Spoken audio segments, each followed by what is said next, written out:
Welcome to this Zentangle Quickie. My name is Heather Hartwick Gladden. I'm a Certified Zentangle Teacher.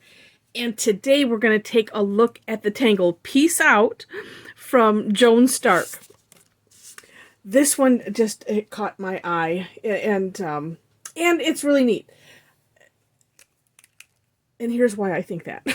So, we'll just get started here, and then I'll tell you about that in a minute. So, start off wherever you want on your tile, your pattern, whatever you're filling in, with a little orb. Then we're going to do a series of long curved lines, right? So coming back to that circle, basically drawing petals. But in my mind, I want to think of our Zentangle essential strokes, and one of them being the curved line. And so we have that, and it's like, oh, yep, it looks like a daisy, and that is very, very cool. Now, and so here's what I think. So when I'm looking at it, my first look, I'm like, oh, that's really neat. I wonder how they did it.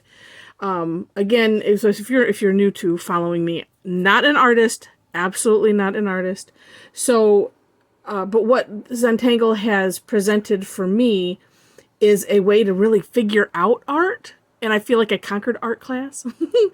And so I look and I'm thinking, I can see what it is, but I want to see what their process is. And that's where the step outs come in.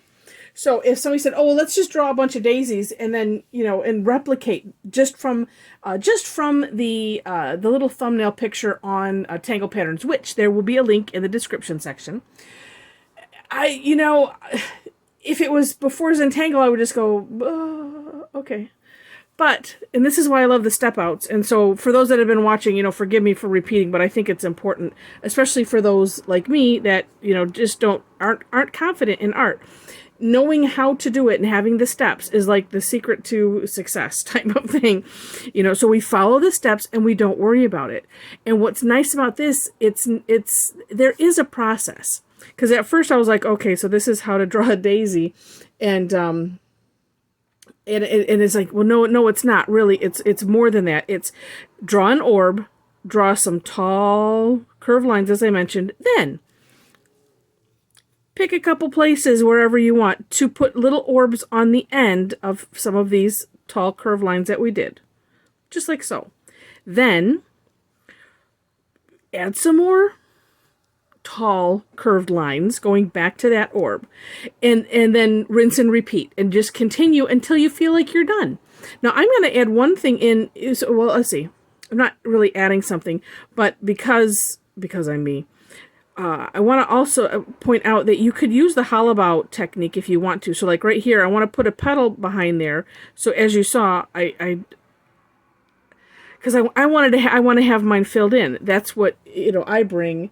That's just me. And as I'm looking at Linda's thing, and as her little thumbnail, and looking at, she did do some hollowbow, at Joan's sample and her step out, you can or you can't. It's one of those up to you. But I want to share with you that you can, and if you don't know what I mean by that, if you noticed, what I did was I drew up here because this is where I wanted to start, picked up my pen, travel it over this petal, and then continue around.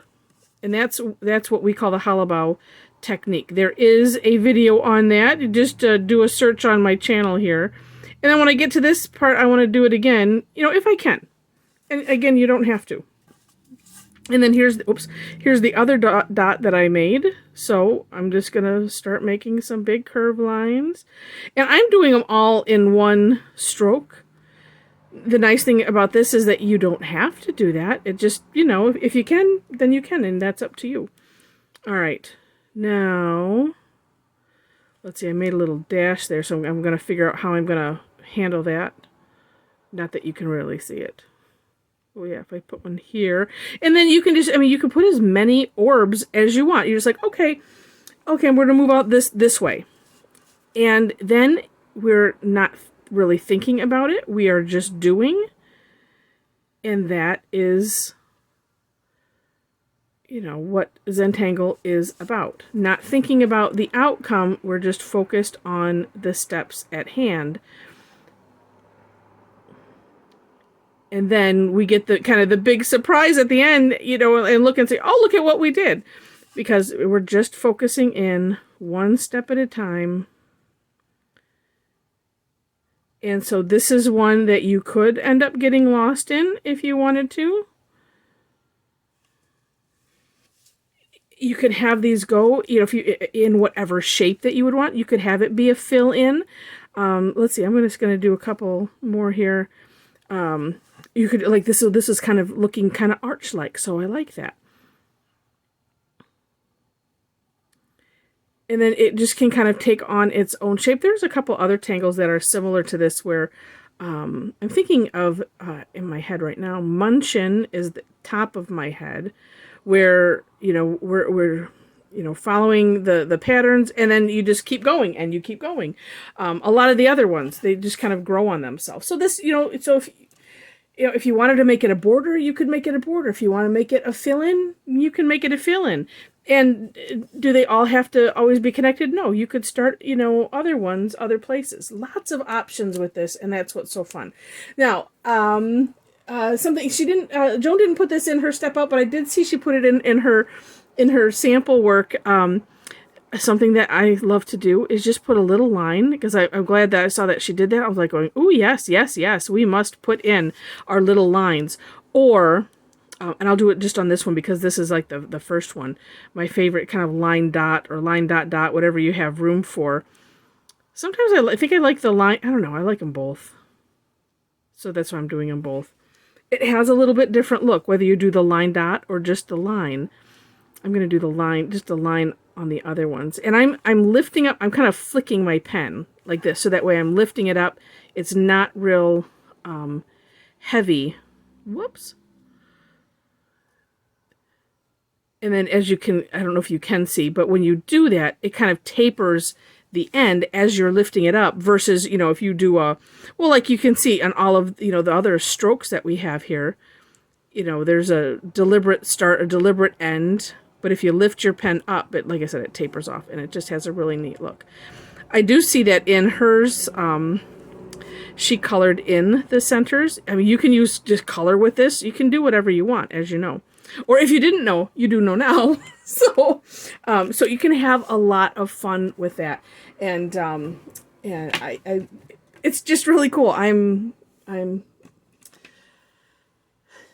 without words. I just, you know, really cool. Where you know, and especially because I thought, okay, so this is about drawing a daisy, and I'm going to put graphite in the center, actually.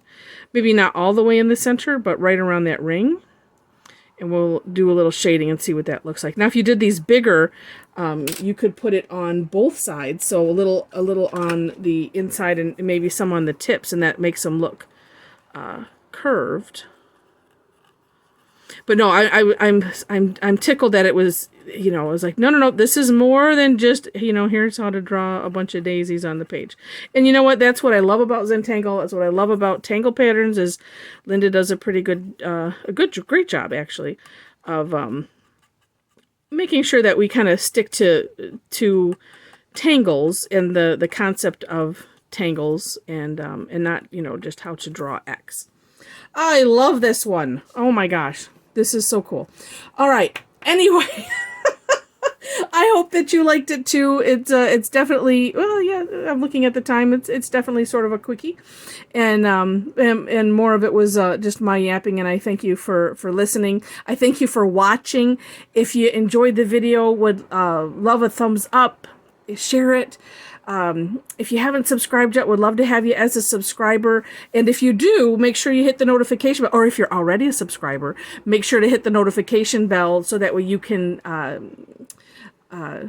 dictate how you want to be notified, if you want to be notified at all.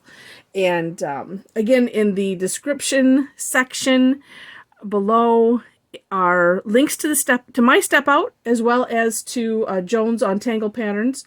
And ways to connect with me if you wish. I do free classes, I do some paid classes, and would love to have you join us sometime. And information is down there on my website, as well as the Facebook group that we have going. Lots of fun to be had. Would love to have you join the community. And with that, I wish you happy tangling.